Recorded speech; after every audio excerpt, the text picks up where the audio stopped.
lot of time and effort moving these big rocks, you know, it's heavy. Hey, it's Dave, the top frog with Pondscapes of Charlotte. We're here at the Ashbury residence, and they just got this beautiful patio built, and we're going to add a water feature to it and make it a total backyard experience. Just to give you a lowdown of what we're going to do, we're going to start out up here with the 2500 biofalls. The ground is going to be up to the top of the biofalls. It's going to have a waterfall that crashes over and has a view from all points in the house, so that even in the winter they're going to be able to enjoy this water feature. It'll spill out into a pool here, and then it's going to turn about 90 degrees and meander through this relatively flat area 25 feet down until it gets to the pond. The pond is going to be here, a 10 by 15 pond.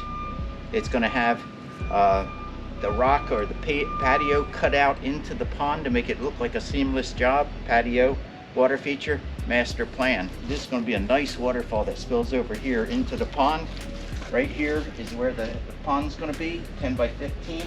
We're also going to have 1,000 biofalls over here just to add an extra waterfall spilling down here, crashing over to the side here and spilling into the pond, giving a really nice circulation here.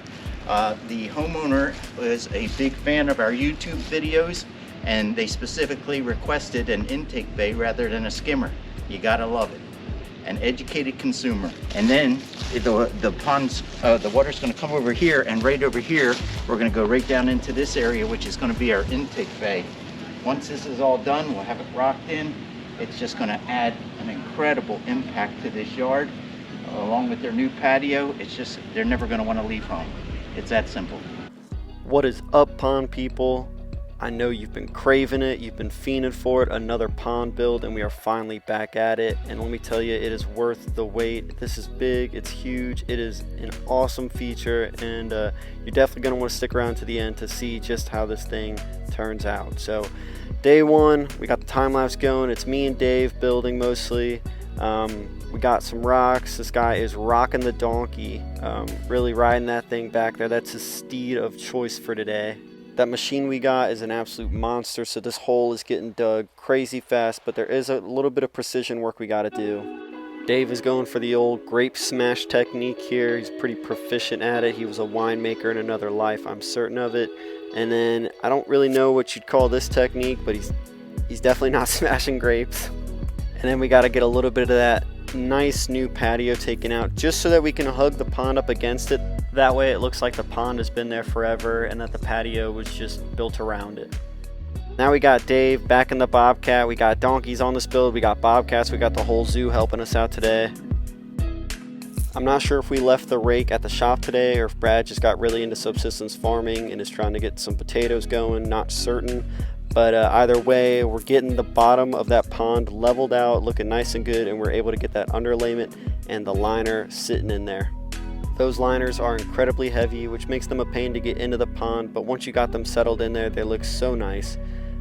Here is a clip of Darren in the machine. This is actually sped up 1500%.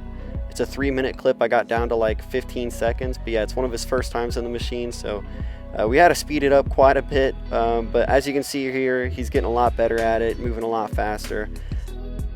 Brad is going to go ahead and start filling up the rocks at the entrance of our intake bay, because we don't want water flowing between the rocks. We just want it coming through that entrance we made so that it carries with it all that floating debris like leaves and stuff.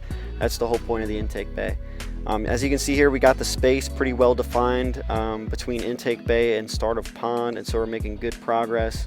Start of our next day here, and you can see how cold it is. You can see the breath coming off of Chente and Brad there, and then we got Dave looking like Emperor Palpatine up in the machine. However, despite the cold and the imbalance in the force, the guys were able to get some great progress done today.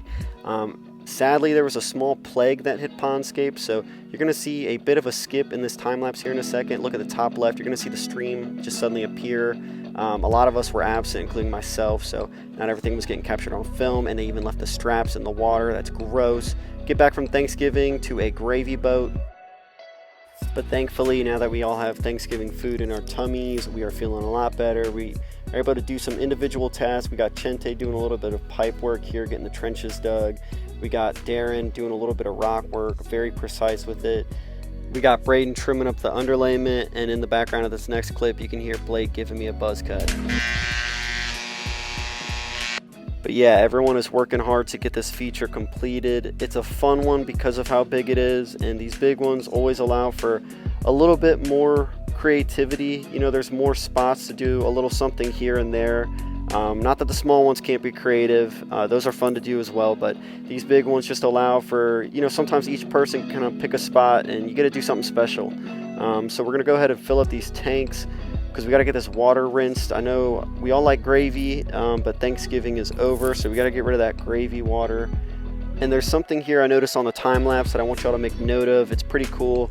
You can see all of that floating debris in the pond, but you can see that it is floating into our intake bay exactly as designed. All of those leaves are naturally going into that smaller area, that catch area on the right side, and that's going to be easy to net out. We got rid of that gravy water, but sadly now we got tomato soup water, so the guys are coming back to do some finishing touches, get rid of that tomato soup water, and we're going to go ahead and show you guys the final product now. The pond just needs a little bit more time to clear up, but that's it. Enjoy.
So throughout this water feature, we have 10 underwater LED lights that are worked into the rock work inside of the water feature. Each light that we sell has a 5-year warranty on them, and they can last longer than that, but sometimes they do go bad and we have to replace them. The way we set it up is we have these hubs set up around the water feature, and inside, if you take a look, we have all our wire connections.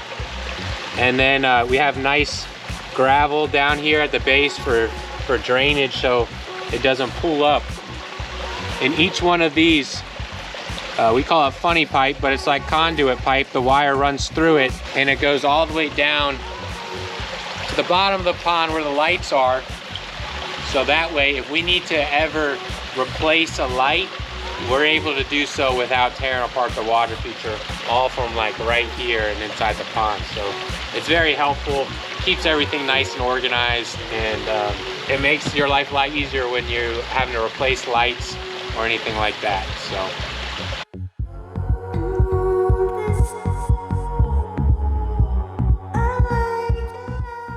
What's up, guys? Darren here. It's my first full pond experience with the Pondscaping crew. A lot of time and effort moving these big rocks. It's heavy, but it was really great. I love how the pond came out. Once we finally got all the plants and the moss down, it really brought out that lively, natural feeling to it. And it's an experience once you see it from start to finish. Start with a dirt hole, and then you got something that's been here for years. They built the house on the pond. That's pretty much how it looks like. That was great. I'm ready for the next one. I can't wait till we start getting on it. My favorite part of this whole thing, I honestly think, was probably the top of the waterfall and the stream. It's just like actually seeing that flow into the larger pond was quite nice. And then having these waterfalls, like they just work hand in hand. And the spout that my boy Braden did on, that was one of I never seen that before. That's probably good.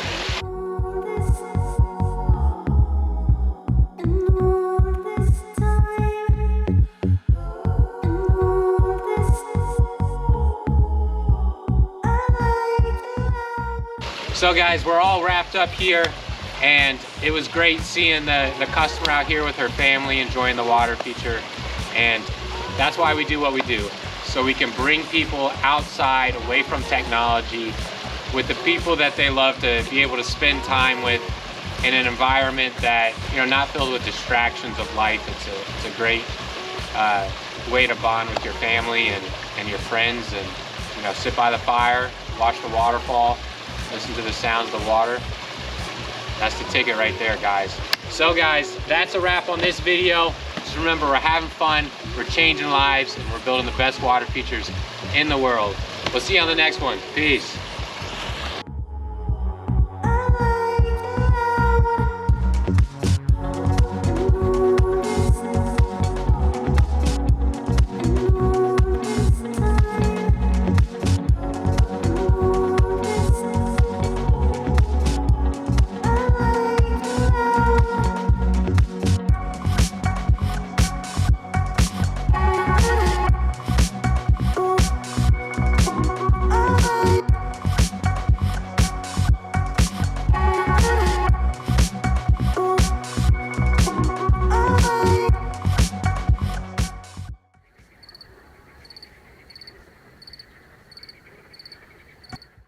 Hey guys, we appreciate you sticking around until the end of the video. If you really liked what you saw, please like, comment, or subscribe, and we'll catch you on the next one.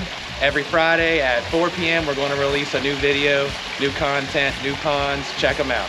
Thank you.